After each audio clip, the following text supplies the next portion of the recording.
Hi, I'm Stephanie Airlie and I head up the construction division here at Verve Partners. And hi, I'm Clare Ferguson, founder of Verve Partners. Welcome to episode 2 of our series. Nailed it! Now, episode 2 is targeted towards our lovely clients. What we thought would be really valuable is some information on how to hire for culture. So, workplace culture encompasses the shared values, beliefs, attitudes, and behaviours that characterise an organisation, influencing how employees interact and how the company operates. So, how do you recruit for that, Steph? What interview questions and what should people know about this? So, most importantly, first of all, you want to start with your values. If your team values ownership, accountability, curiosity, what you really need to be doing is building interview questions around those things. So a great example would be, tell me about a time when you made a mistake on site. That's a great question because what it really brings out in that interview question is how somebody has hindsight, how they learn, and if they're prepared to be vulnerable. So if somebody says, I can't come up with an example when I've ever made a mistake, absolute red flag. No deal. No deal. You want people that are vulnerable. You want people to say, wow, from this occasion, I learnt this, I did this wrong, but next time I would have done it in this way. So that's what you're looking for. Great. And then secondly would be, look for that person that's going to be a culture add, not just a culture fit.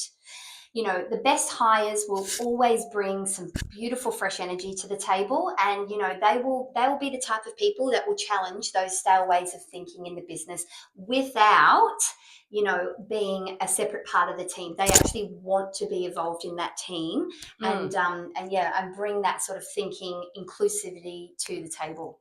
Yeah, so I guess some questions around that could be, tell us about a time where you've seen an opportunity to show your initiative around a process improvement. We all want to work smart, not hard. So coming to the table with those ideas is great for an organisation. Or it could be, tell us about a time where you've gone out of your way to show your knowledge and mentor someone that actually isn't a direct report or even in your team. You're really fleshing out those people that are team players. Great. And then thirdly would be involve your team as part of your interview process. So what I mean by that is you would obviously do your interview at that top executive level first, and then you'd really want to be bringing those people into meeting those people that are going to be working with on a daily basis. So whether that's a project manager, your site team, and in some circumstances, it could even be some of your key clients.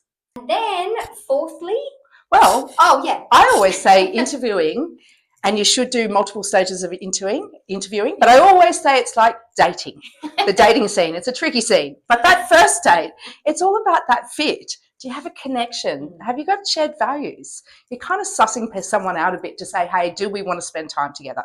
Second one is more about, let's dig deeper into that technical ability, but always remembering to continuously bring those culture questions in.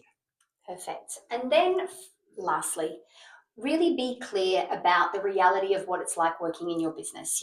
Culture fit isn't just about sounding nice.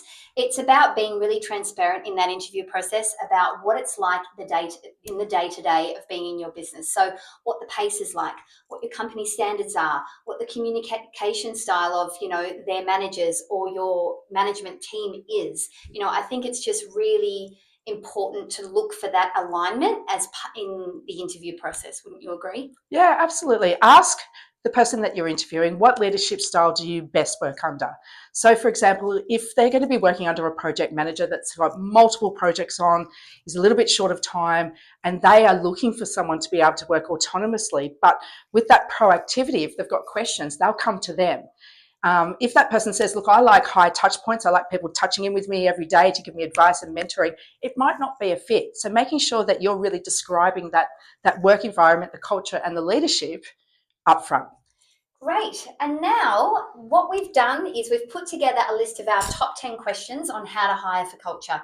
So if you're interested in receiving these, just reach out to us. We'll pop our email at the bottom of this video, and please do reach out because we'd love to help. Or if you'd like, anything else, please always reach out to Claire and I. And we'll see you in 2 weeks for our third episode of Nailed It.